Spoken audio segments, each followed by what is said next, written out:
Patron Squad. Second video for the day. We could talk about the Iran war. Now, just like with most things, especially most complex things, I would advise you to not really sit down and entertain too much conversation with too much Armenians, especially Anglo-Saxons. That's because the masses generally don't put too much research into anything. Man, whatever is the dominant or most exciting theory that they work with. Jamaicans will tell you things like the reason why, for example, China work with this country because the Chinaman is like on this course of good, but Billy Joe is on this course of evil. I mean, tell you, say Billy Joe good, but then the Arab guy, when really and truly in geopolitics, there's no such thing. Geopolitics is not about good or evil. It's not about right or wrong. Geopolitics operate off interest. This is not a concept Jamaicans get. Jamaicans don't understand the concept of interest. They don't understand the concept of doing whatever it takes to protect your interest because Jamaicans cannot relate. None of we never grew up with Jamaica doing something that is acting on Jamaica's interest where in the moment you can't see it, but then 10 years later you say, oh, that's why them do that. The reason why you see countries do things is because they are protecting their interest. Without that, nothing don't matter. When you see countries are warring in the Middle East and war over here, so or the two countries link up to the simple Armenian or the simple Anglo-Saxon, and see, look how that country, look at that country, because that shows that country, like, them love, or you hear people say, oh, them love Jamaicans, or them love black people. Nobody loves anybody in geopolitics. It's simply interest. You and that man have a little issue. We don't want that man to reach this point, so we are coming link with you. Uncle Sam is on another quest. This quest is to further protect their national interests. Every country has national interests. Uncle Sam just happen to be one of the countries that may have the means to enforce for them one. And if things now go them way, they will twist your arm until it go them way. Imagine you could do something to make your country stay ahead of everybody else. This is a foreign concept to Jamaicans because we've never done it and we can't do it. But imagine if we could. Do you really think if a country like Jamaica had true geopolitical strength and might, you think we wouldn't impose our will on other people?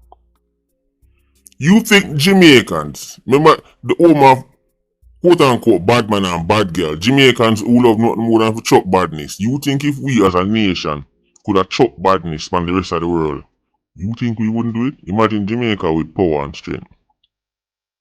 Be that sorry for you all. But the Iran war, as usual, me man, so yo, cause Iran goes so boom man. Once a Jamaican even try to make it sound like Uncle Sam is going to get overrun and lose some kind of everlasting war and I stop listening right away. Uncle Sam does not lose conflicts militarily. They lose them politically. There's a difference. Vietnam was a political defeat. Don't take my word for it. Go and check the casualty numbers between the American forces and the Viet Cong.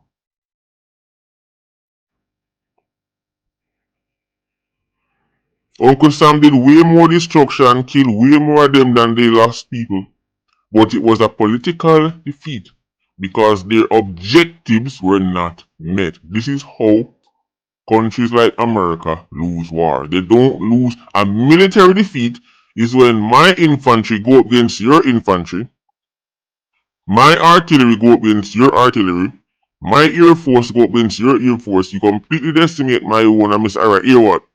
Let me sign this surrender document. That's how conventional wars work. A long time the world not see a real conventional war. Two armies going at it. Air Force versus Air Force. Infantry versus long time the world not see that. What usually happens is what you are seeing in the Middle East now. Which is Uncle Sam using their air superiority, bomb the hell out of somebody, then take time moving some troops from the ground, and then the war drag on, till people start to say, hold on, this thing is too expensive, in order to pull out. And then the moment you pull out, guess what? That is considered defeat. Iran cannot defeat the United States militarily. Don't make nobody here say that outside of Jamaican, because Jamaicans will agree with you, but don't make nobody with sense here say them things because they made right here off as dunce. Iran know that, which is why Iran is not trying to win a military victory. Iran is banking on making the war drag out long enough, making enough people feel pain to make Uncle Sam go under pressure and say, alright, me I go stop, ease up, I'm going on my yard. That will be victory for Iran. Because in an unconventional war, the way how to win is to not lose. This is why Uncle Sam, all them bombings were going in Iraq, all the bombings were going in Afghanistan, all the Taliban were them kill. After all them years, when time you pack up and just left and the organization you were fighting against still exists, that is considered defeat. The Taliban did not militarily defeat Uncle Sam. In Iraq, they did not lose a military victory. They did not get overwhelmed and say, alright, we surrender. It just drag on and on and on and on. That's how the bigger force, quote unquote, lose. Remember with Russia and Ukraine? They tell them, say, Russia have to get a quick victory. If not, it'll go drag on and on and on. And it'll get costly and costly and costly. The people in your country are going to say, hey, well, what we are there, so? Iran have one trump card up them sleeve. Get it? Trump card. A trump card that was bestowed. What the fancy word? Bestowed. Bestowed upon them by geography. That trump card named the Strait of Hormuz. Iran knows say, worst come to worst, push come to shove, once them block off the Strait of Hormuz, everybody are go feel it. Because that right there is a major transit point for oil, fertilizer, and all kind of things where the world need. Enough of the Gulf state them send for them oil them through this so. Iran send for them oil through this so. And then we make for them ship them pass. Because the ship them can't go them figure. What happens? You get scarcity. Less oil going to less people. And basic economics tell you what happens one time you have a scarcity. So a product is in demand, but it now becomes scarce. What happens to price? Price goes up. Price goes up. Now everybody start to look on Uncle Sam. Yo, are you gonna go fight war and see no price gone up in the dog? Uncle Sam maybe can withstand that 9 years for 2 weeks, 3 weeks, 4 weeks. But when that starts to turn 3 months, 4 months, You can be all the superpower you want to be. Eventually, something has to be done. And that is either find some way to inflict some damage so great to Iran's alright, my G, me go ease off. Or, you say, you know what, gone on me yard. And that would be considered defeat. And somebody like Trump no want that on film record.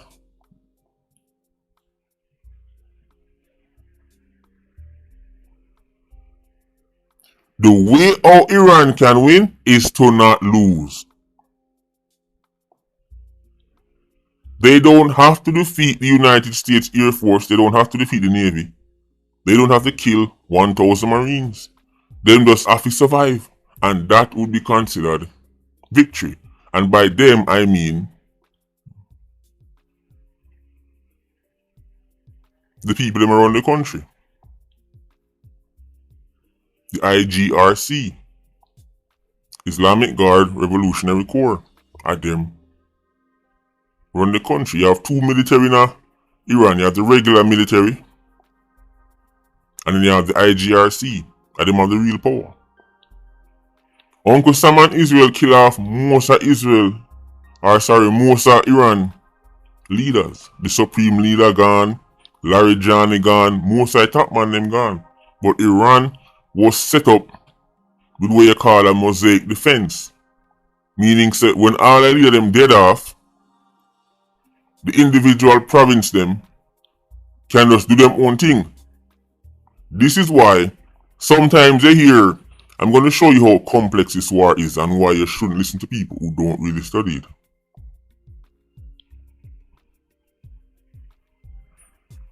Notice sometimes you see Uncle Sam come out and say the man negotiate with man and the man talk to man. And man say this and man say that, and then you hear say missiles still a fire. And people say, well, if negotiations are going on, how come this still a happen? How come Iran still a fire off? That is because Iran is no longer under a central leadership.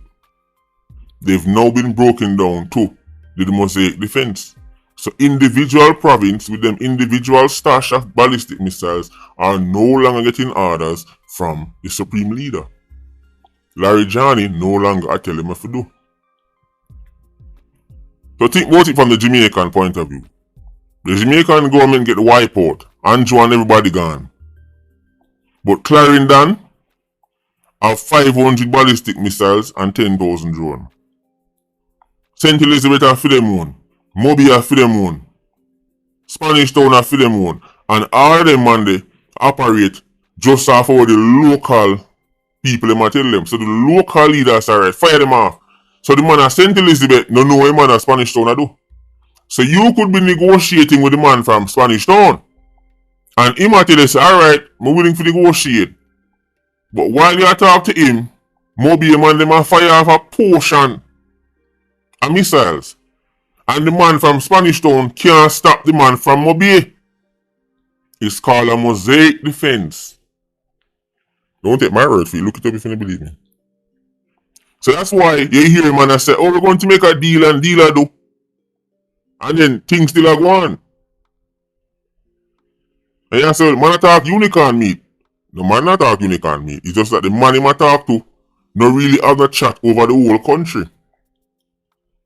He doesn't. No one man in Iran right now have the chat over the whole country. You have to understand this bigger than politics. It's bigger than even geopolitics for the Iranians. This is what I'm wanting to do. All serious people who love research and love knowledge. This is what I'm wanting to do. Go research Shia Islam. Shia Islam. Iranians are Shias. Saudi Arabia and most Muslim people are Sunnis. Like how in Christianity you have the Seventh-day Adventists and you have the Pentecostal. In Islam, there is also different groups. The Shia and the Sunni have two complete different concepts of what Islam is to them. According to Shia Islam, Them a look for the return of what them call a imam. The 12th imam, if I'm not mistaken. I me say, research it card just in case some things you may make this up to get views. In order for the Shia imam to return, certain conditions have to be met. Because the Shia imam will not return until its end times. Certain things are, when you hear them talk about the destruction of Israel, these are conditions that have to be met for certain things happen in a Shia Islam. This is not just some local war over island and thing there. For Iranians, there is a religious element to it. Just like how Christians look for the return of Jesus, Shia Muslims look for the return of their Imam. And he will not return until his end times. All hell broke loose, and then according to them, he will return, and then he will go make the world, and everybody in it believers. He will come save the day. He will not come until his end times. Major chaos, war, strife, entire country is gone. That means, from the eyes of a Shia Islam, what is happening? From a Shia Muslim eyes, guess what's happening now? Closer to end times. Closer to the return of their Imam. In other words, there is no incentive to quit. Think about it this way. Somebody tell you, say, from a Christian point of view, somebody tell you, say, in order for Jesus return, every single building in a New Kingston must tumble. And then you wake up one day and start see buildings are tumble in a New Kingston.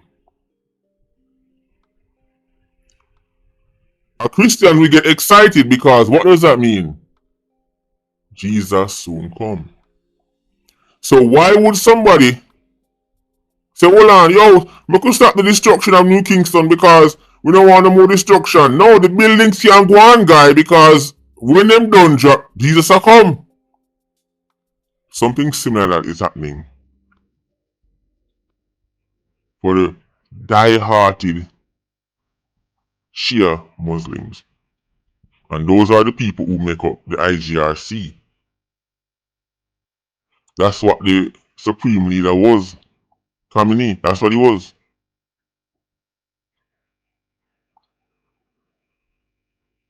So when Iran get bombed left, right and center, from their perspective, this is a fulfillment of prophecy.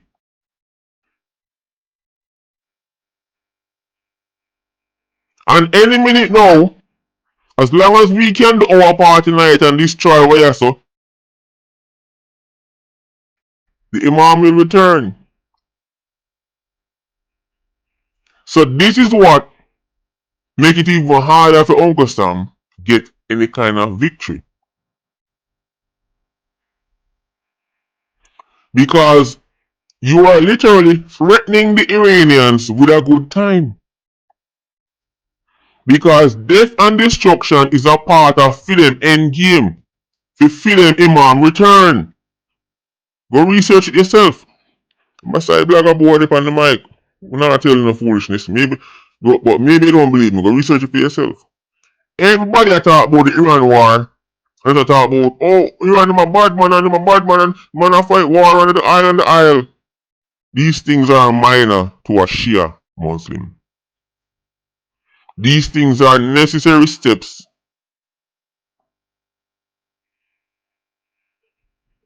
in order for the Imam return. This is why you hear some people refer to Iranians as being a part of a death cult, quote unquote death cult. Because that destruction will must happen first before the Imam return. If peace was to reign, Imam can't return. This is why everybody will tell you Iran spend the whole of their money for war. When Obama send the billions go give them as part of them deal, Iran take it and buy BA missile, big bill, BA ton, everything is about war because war, destruction, must happen for Shia Islam and Shia Muslims see them Imam return.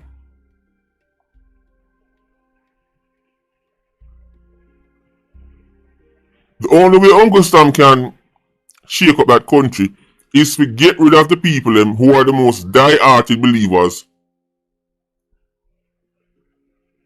in this.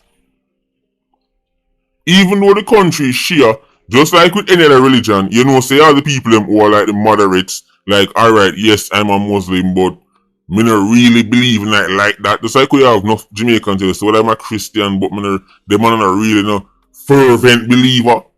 But in a Christianity, you have some fervent people who believe in it down to them nail, them fingernail. Them people in Iran have to go before Iran give up. How you gonna make them go? What you gonna do? Nuke the whole country? Even Uncle Sam can't do that. So now you hear them say, they're gonna start bomb energy infrastructure, and they're gonna start rain down even more death and destruction. But understand, from a Shia Islam point of view, this is all prophecy. Therefore, it is welcomed. Most sane people, when they realize they are overwhelmed with force, will give in. But a Shia Muslim is thinking, this is it, the prophecy is coming true. Let's go, guy. Bring it. It is extremely hard to fight a war against religious zealots. In the old days when it was World War I and World War II, nation versus nation, as soon as somebody realized they were militarily overwhelmed, them surrender. France surrendered, Japan eventually surrendered. They were just looking at it from a point of view of, well, this person clearly have way more missile and bomb than me, so I'm going to surrender. But when you add the religious element to it, all you're doing is threatening people with a good time. Because a man, I'm going to tell you, so even if I'm dead, I'm a martyr. Gone to paradise. Hurry up, guy, fly my bat. How do you fight something like that? Guy, militarily, I don't know which blogger boy I listen to. Militarily, Uncle something no normal. The same Iran recently shot down an American F-15E because them fly 13,000 missions and you cannot fly them kind of mission and eventually run out of luck. No care how advanced you are, if somebody fling 100,000 stone in the sky after your fancy jet, them just need to get lucky one time and bust the glass, pilot crash. You only need to get lucky one time. Iran shot down a F-15E. When me hear say Iran shot it down, I said, here it goes. The propaganda with Iran are going to start off of this. It's going to be epic. Iran are going to capture them pilot there, parade them on TV.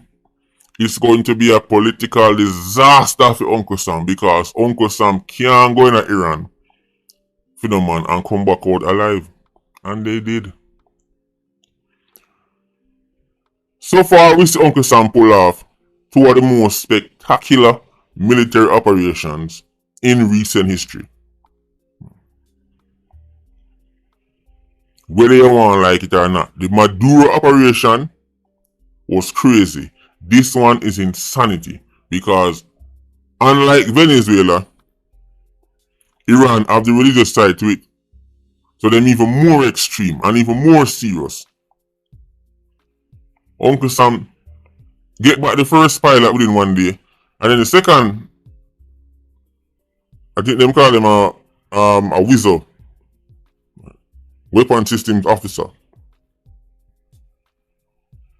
Him dep on the run about day and a half, and Uncle Sam then go for him. They built a makeshift runway in Iran with C-130s and little birds. Anybody who know about the military can tell about the little birds them. The C-130 carry the little birds them, go in Iran, land, then take off.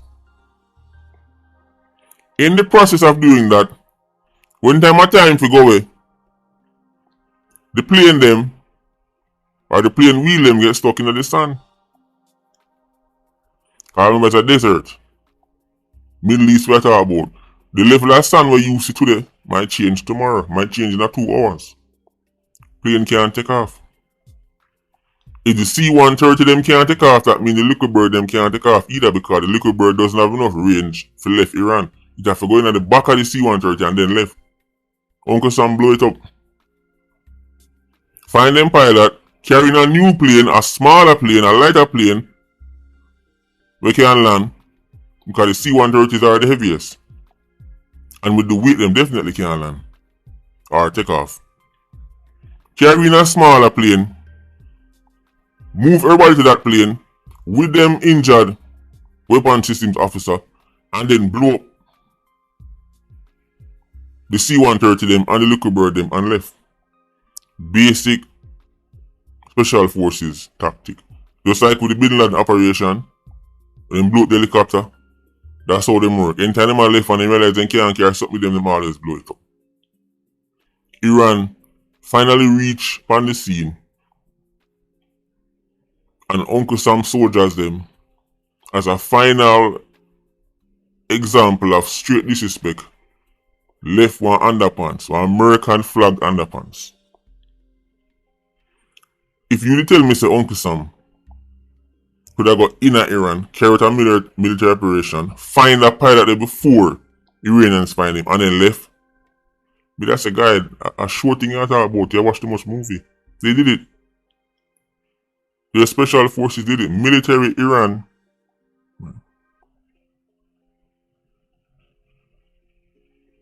They're miles and miles behind Uncle Sam. But this was an advantage for Iran, because the plane go down over Iran and the man them the inner Iran. So surely you can reach them before Uncle Sam. This operation was so extraordinary, I said I not even want to believe it till I see some real footage. And Iran put out the footage themselves and only confirm what the Americans them said. By looking upon the picture, you can see the little bird rotor them beside the C-130. That show you that was a makeshift forward base. It was a makeshift forward operating base. Because if Iran did shoot down them plane there is no way the little bird could have landed right in front of the C-130. And on top of it, there would be arms and legs and foot and guts everywhere across that land, and Iran would be parading man finger and hand and say, see there? They have no bodies to show because Uncle Sam destroyed the things themselves. That's humiliating for Iran. The man them drop in your country and you couldn't go for them and capture them in time. Uncle Sam left going in your country, build makeshift runway, go for them injured wizard, find him before you, and left. And just blow up like $300 million worth of equipment just like that. Because that's nothing for Uncle Sam. Them they buy back easy. That's what Uncle Sam do with tax money now. Fight war. Cost is nothing. Image is everything. The image of an American pilot being paraded in Iran would end even Trump, as bad as him want be. The image of an American pilot captured in Iran and I get paraded on TV, it don't for him. People already hate him. On the left. Imagine when time have that for the seat, you carry the troops going in Iran and get shot down and man of man I get paraded like some kind of animal. It would be too much. Or something like that why Jimmy Carter did lose the election, you know. Embarrassment. Uncle Sam cares about them image. They don't care about blowing up plane, you know. What them care about is you capturing them man and parade him like some a ducky bat. And then now negotiations have to go on and them have to gear something to get him back. That them no want.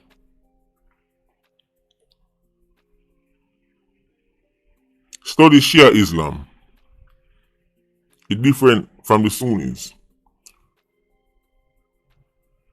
So this is why Iran is almost... Notice Iran is a fire off... When you see Iran a fire off missiles off of Bahrain and Saudi Arabia and UAE and them place there, it's not just because them have no base. Them have no American base on it. It's not just that, it's because them people there are Sunni. Sunni and Shias are enemies. Even though the two of them are Muslim. Many Jamaicans don't even know that Islam is divided. Them think that it does have Muslim. No. You have Sunnis and you have the Shias. And the two of them believe in two completely different things. Sunnis see Shias as blasphemers. Because the whole idea about the 12 Imam combat, them say them something that you can't meet.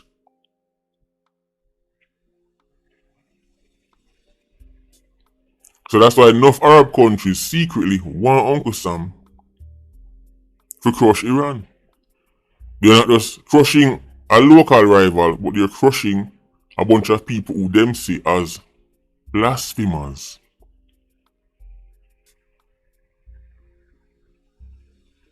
It has to be studied. So, Trump say I'm going to give them till Tuesday, 8 o'clock or something like that, and after that then, all hell will go broke loose. I could see.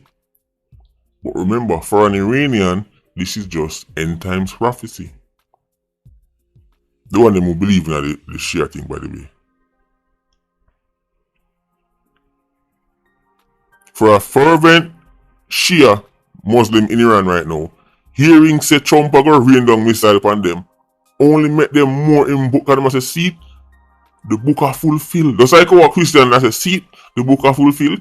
Shia Muslims also have for them book where they must say, see, they end times are come. That means the boss soon come back. And that is a good thing. So in many ways, you're just threatening them with a good time. The bigger risk to the Iranian government is the people them say, we can't do this no more. We have to just get rid of them because as long as under there, we and America and Israel go war. So we could just turn upon them. That's what America and Israel really hoping for. Because I don't know if they can bomb Iranians into submission. Or at least bomb the IRGC into submission. Because this is just another end time prophecy for them. You might forget us kill off the whole of the man them. We believe strongly in it. And then maybe somebody else come take over who is more moderate. But like we say it play out. It's going to be really interesting Tuesday night according to what Trump has said. And it's simple one next card and say, well, we had a good negotiation, I'm changing mind again. But those negotiations, that not happening now one man who has to talk over everybody. So even while quote unquote dealer make you go see missiles of fire. Has to be studied. You just gotta big up on yourself. Big up on yourself.